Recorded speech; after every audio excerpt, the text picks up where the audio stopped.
करता और उब जाता। तो राइट आंसर था ऑप्शन नंबर ए। आगे आपसे पूछा गया था साथियों प्रश्न नंबर 2 में कि एक शिक्षिका अपनी प्राथमिक कक्षा में प्रभावी अधिगम को बढ़ा सकती है। तो वो बढ़ा सकती है सोचो विषय वस्तु को विद्यार्थियों के जीवन के साथ संबंधित करके। ठीक है।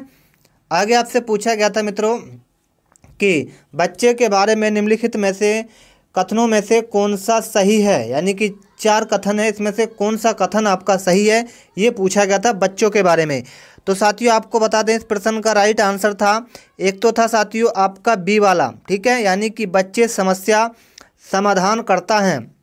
उसके बाद था सी, यानी कि बच्चे वैज्ञानिक शोध करता है। उसके बाद था डी, बच्चे पर्यावरण के सक्रिय अन्वेषक हैं। तो राइट आंसर था बी और सी और डी, यानी कि ऑप्शन नंबर ए।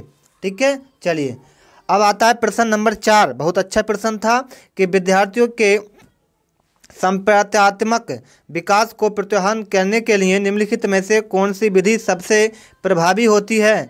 उस विधि को मित्रों कहते हैं, नोट कर लेना, कि विद्यार्थियों को बहुत से उदाहरण देना है और उनके तर्क शक्ति का प्रयोग करने के लिए प्रोत्साहित करना है। ठीक है। तो राइट आंसर था बी वाला।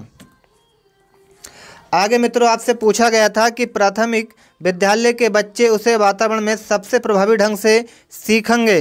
प्राथमिक विद्यालय के बच्चे उस वातावरण में सबसे प्रभावी ढंग से सीखेंगे। उस प्रश्न का जो राइट आंसर था मेरे मित्रों, नोट कर लेना, करेक्ट आंसर था जहां उनकी संवेदनात्मक आवश्यकताओं की पूर्ति होती है और वे अनुभव करते हैं कि वे महत्वपूर्ण हैं। तो राइट आंसर था ऑप्शन नंबर 4 वाला। ठीक है। आ जाइए मित्रों आगे आपसे पूछा गया है, नोट करिएगा, कि एक बच्चा खिड़की के सामने से कौवे को उड़ता हुआ देखता है और कहता है कि एक पक्षी, इससे बच्चे के विचार के बारे में क्या पता चलता है। प्रश्न काफ़ी कठिन प्रश्न पूछे गए थे। तो मित्रों इस प्रश्न का जो राइट आंसर था वो था आपका साथियों क्या था, यानी कि जो आपका बच्चे की स्मृतियां पहले से भंडारित होती हैं, उसके बाद बच्चे में पक्षी का प्रत्यय विकसित हो चुका है। उसके बाद क्या था, बच्चे ने अपने अनुभव बताने के लिए भाषा के कुछ उदाहरणों का विकास कर लिया था। तो राइट आंसर था ए और बी और सी, यानी कि ए बी सी किसके अंदर है, ऑप्शन नंबर 2 के अंदर है। चलिए आगे मित्रों क्या पूछा गया था, नोट करिएगा, कि कोई शिक्षक अपने विद्यार्थियों को क्या कहे कि उन्हें भीतरी प्रेरणा के साथ कार्य करने के लिए प्रोत्साहित कर सके। तो मेरे मित्रों इसको का जो सही आंसर आपका था वो था ऑप्शन नंबर 3।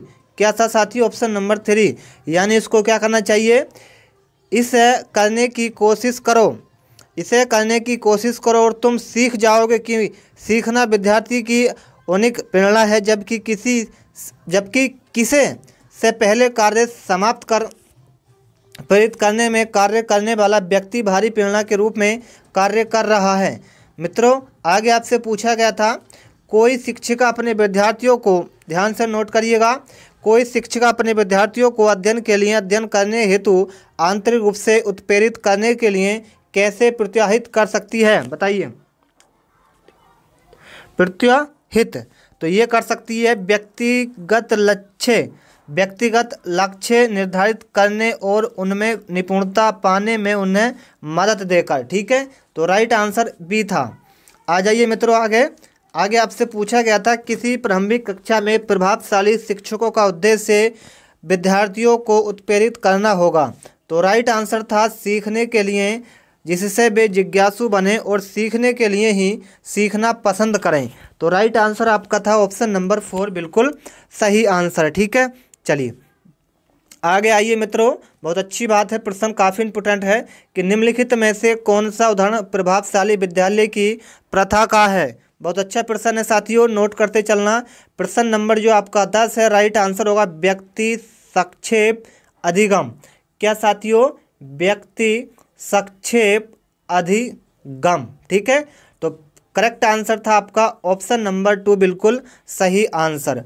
आगे मित्रों आपसे पूछा गया था, विकास का सिरपदा विभुक दिशा सिद्धांत व्याख्या करता है कि विकास इस प्रकार आगे बढ़ता है। बहुत अच्छा प्रश्न है साथियों, राइट आंसर था सिर से पैर की ओर। किससे ओर, सिर से पैर की ओर। ठीक है।